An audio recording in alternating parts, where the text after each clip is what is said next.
Bonsoir peuple d'Afrique, bonsoir tous ceux qui aiment l'Afrique. C'est votre frère Doudou Haruna du Niger. Je viens parler de mon pays, le Niger, dont hier, vendredi 22 avril 2022, la majorité à l'Assemblée nationale a accompli la mission d'Emmanuel Macron. Ça veut dire que 131 députés de la majorité présidentielle ont voté pour le déploiement des bases militaires européennes qui sont au Mali, c'est-à-dire Barkhane, Takuba, etc., de venir au Niger. 31 députés de l'opposition ont voté contre.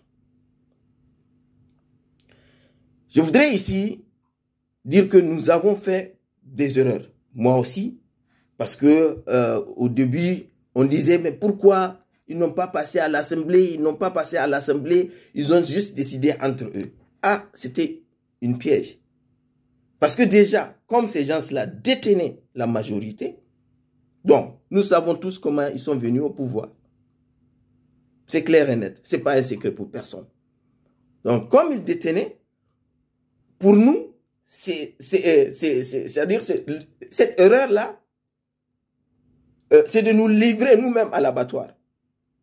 Parce que déjà, comme ils détenaient, oui, ils allaient voter, ils allaient gagner, ils allaient remporter. Vous voyez, non? Donc, c'est ce qui s'est passé. Parce que vu la pression que les Africains ou bien les panafricanistes sont en train de mettre sur eux, ils disent que, oh, bon, ok, comme ils veulent qu'on passe à l'Assemblée, il n'y a pas de problème, on va passer à l'Assemblée. On les a pris. Vous voyez, non? Donc, c'est ce qui s'est passé au Niger. Donc, moi, c'est que je pense, on doit continuer cette lutte-là. Il ne faut pas qu'ils pensent que, ah, maintenant, on a réglé, l'Assemblée a voté et puis c'est fini, ils vont se taire. Non.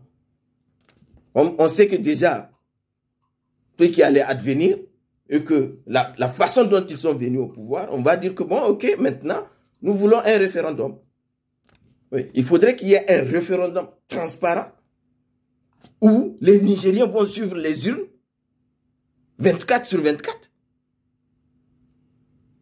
Oui, ce serait difficile. C'est seulement là-bas que nous allons avoir la vérité. Et il suffit seulement de faire un micro-trottoir au Niger. Vous allez voir que 90% des Nigériens ne veulent pas de ces bases militaires. Sauf si on paye des gens pour les questionner. Ça aussi, ça peut exister. Vous voyez, non? Donc, nous allons continuer ce combat-là pour qu'il y ait un référendum, pour que chacun Nigérien vienne donner sa voix. S'il est oui, s'il est pour ou contre. Oui. Donc, c'était ça que je voulais dire. Et ce qui est encore choquant, il y a les photos qui circulent sur les réseaux sociaux. Vraiment, j'ai honte même pour mon pays de voir que des députés qui sont partis voter ces genres de décisions viennent dormir à l'Assemblée. Ils viennent dormir à l'Assemblée. Je vous propose de regarder certaines photos.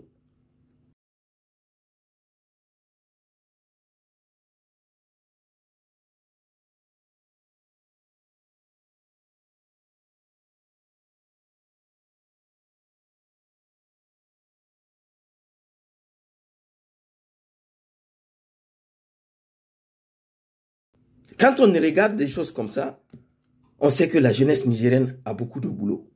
Nous avons beaucoup à faire. Nous avons beaucoup à faire. Voici des gens qui sont censés représenter les Nigériens. Et on ne doit pas s'étonner qu'il y ait ce genre de vote. Que 131 votent contre l'opinion de la majorité des Nigériens. Oui. Donc, pour terminer, j'ai vu aussi qu'il y a beaucoup de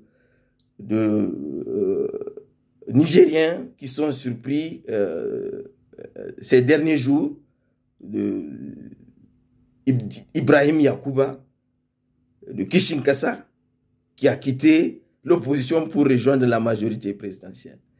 Vous savez, pour moi, Ibrahim Yakuba n'a jamais été un opposant.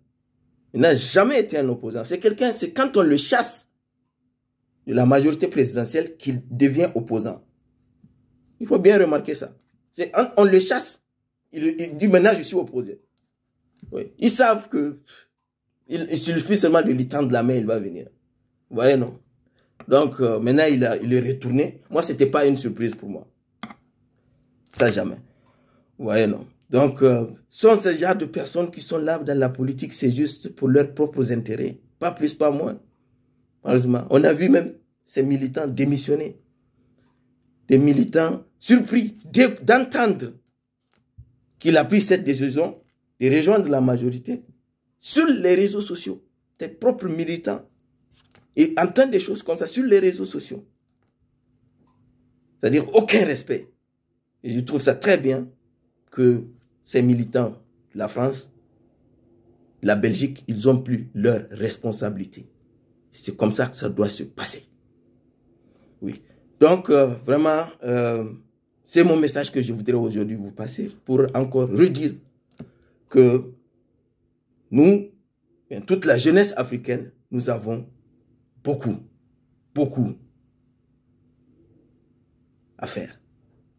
Parce que parmi nous, nous avons nos propres frères qui sont des traîtres. Et avant d'oublier même, je voudrais dire, de regarder même Paul Biya. Paul Biya du Cameroun, qui est un dictateur, un soumis de la France, qui a signé un accord le 12 avril avec un accord militaire avec la Russie. Ah oui, il y a des gens qui commencent à comprendre la situation. Il y a d'autres qui dorment à l'Assemblée nationale. Merci.